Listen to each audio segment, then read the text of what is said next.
La branche famille finance l'accompagnement à la scolarité depuis 1992. Elle a renforcé son implication dès 1996 en créant une prestation de services spécifique pour les soutenir financièrement. Ce dispositif, sa particularité, c'est qu'il est vraiment bien inscrit sur le territoire dans le sens où il prend en compte les problèmes sociaux, économiques rencontrent les familles, la diversité aussi des origines ethniques qui composent le territoire. Prendre en compte le territoire, ça permet de prendre en compte l'enfant dans sa globalité. Si un enfant connaît bien son environnement, il va avoir envie de le découvrir un peu plus. Donc c'est vrai que c'est pas du tout des projets hors sol, c'est vraiment des projets inscrits dans le territoire. C'est pour ça qu'ils sont vraiment au plus près des écoles. Les projets d'accompagnement à la scolarité se mettent en place sur le territoire des Deux-Sèvres suite à un appel à projet que la CAF lance. Mais les opérateurs aussi sur le terrain peuvent avoir connaissance du travail que mène la CAF dans ce domaine et nous solliciter directement. L'accompagnement à la scolarité a aussi un des objectifs de permettre aux parents de retrouver ces compétences dites parentales.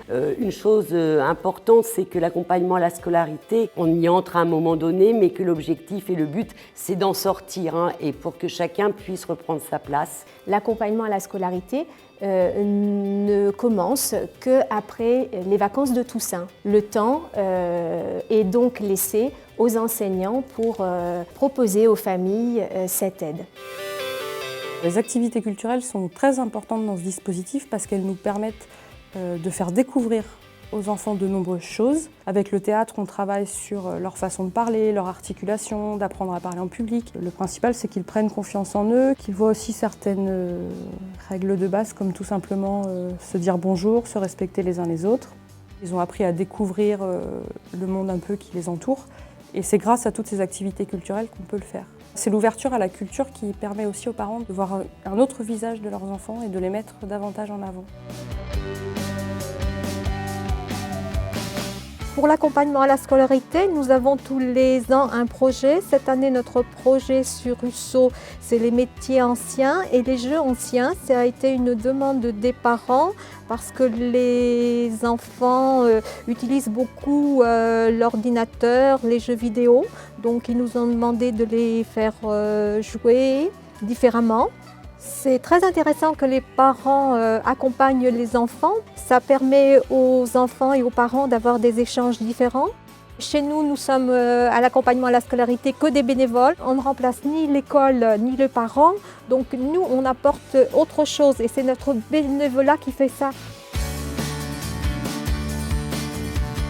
Le dispositif classe permet d'accueillir des enfants, pour nous des enfants et leurs parents autour de l'accompagnement à la scolarité. Donc pour les familles primo-arrivantes notamment, c'est tout ce qui est à l'apprentissage de la langue française. Il y a un double intérêt, c'est qu'à la fois le parent en étant présent peut lui aussi décoder un peu tous les outils aussi de l'école parce que parfois le fonctionnement de l'école d'un pays à un autre va être différent et les outils aussi.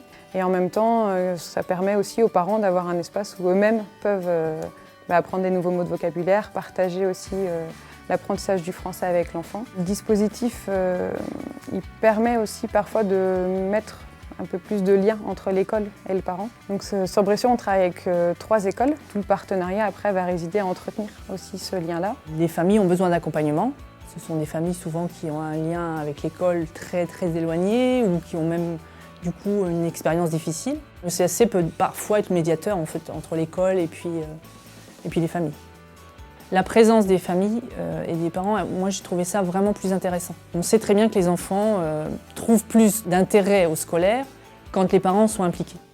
Quand on redonne confiance à un enfant, notamment qui a été confronté et éprouvé par un échec scolaire, qu'on lui redonne confiance, quelque part il repart revigoré à la bataille. Ce qu'on recherche à travers l'accompagnement à la scolarité, c'est vraiment le changement d'attitude de l'enfant. Et quand il n'entre plus en résistance, mais qu'au contraire il devient volontaire et qu'il voit qu'il a du potentiel, eh bien son regard va changer sur l'école et donc l'école est restaurée quelque part dans son estime. Et cette estime-là, elle est aussi contagieuse, dans le sens où si l'enfant va de façon plus positive à l'école, eh bien le parent sera d'autant mieux aussi et plus zen quand il ira à l'école et s'occuper un petit peu de voir où en est son enfant par rapport à ses apprentissages.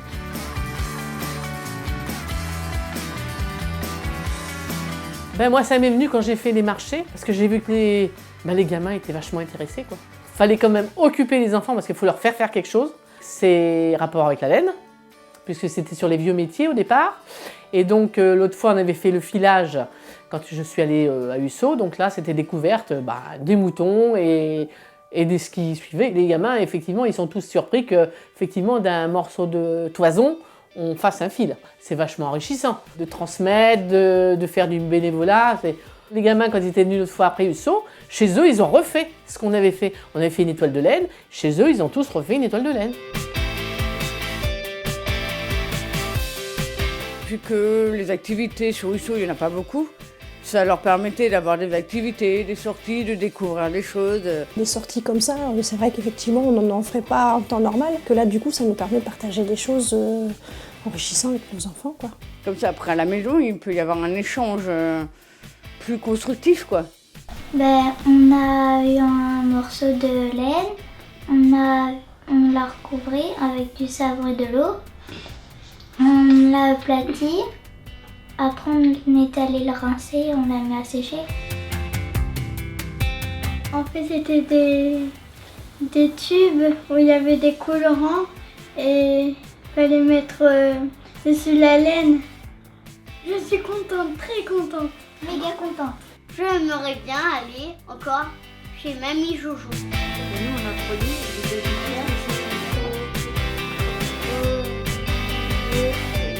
Les accueils individuels consistent à aider l'enfant et le parent à s'organiser et faire ses devoirs.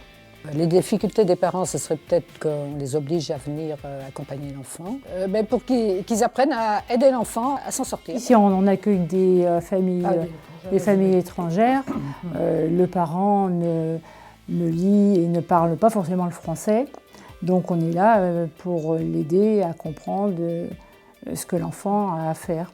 C'est dans le but qu'ils aient une meilleure relation entre parents et enfants. Parce qu'à la fin, le parent aidait l'enfant à faire les devoirs, alors qu'avant, il n'était pas question. Je suis ici pour faire mes devoirs. On travaille mieux, on arrive à mieux lire. J'aime bien être là, avec mes enfants. Ça m'apporte qu'ils viennent ici et ils font leurs devoirs, sauf qu'ils sont criés dessus en fait. Parce que quand tu fais pas ses devoirs à la maison, il crie quand je fais mes devoirs. Quand je faisais les devoirs avec lui, il ne voulait pas et il criait. Il y a aussi le samedi matin qu'ils vont au centre social. Oui, le samedi matin, on va lire un livre au centre sociaux avec Amélie ou avec d'autres animatrices.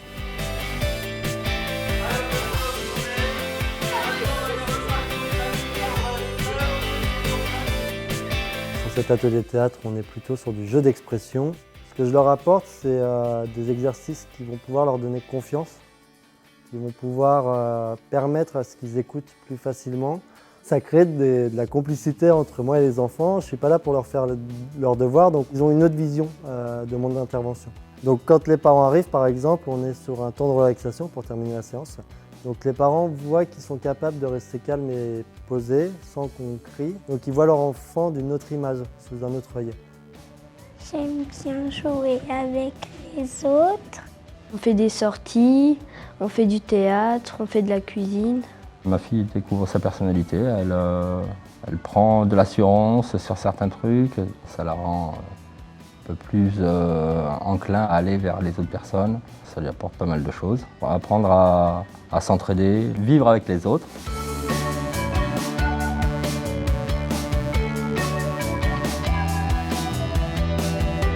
Le fait de travailler avec les enseignants et les acteurs socio-éducatifs et les parents autour de l'enfant permet d'avoir cette approche globale de l'enfant, cette approche globale dans son environnement.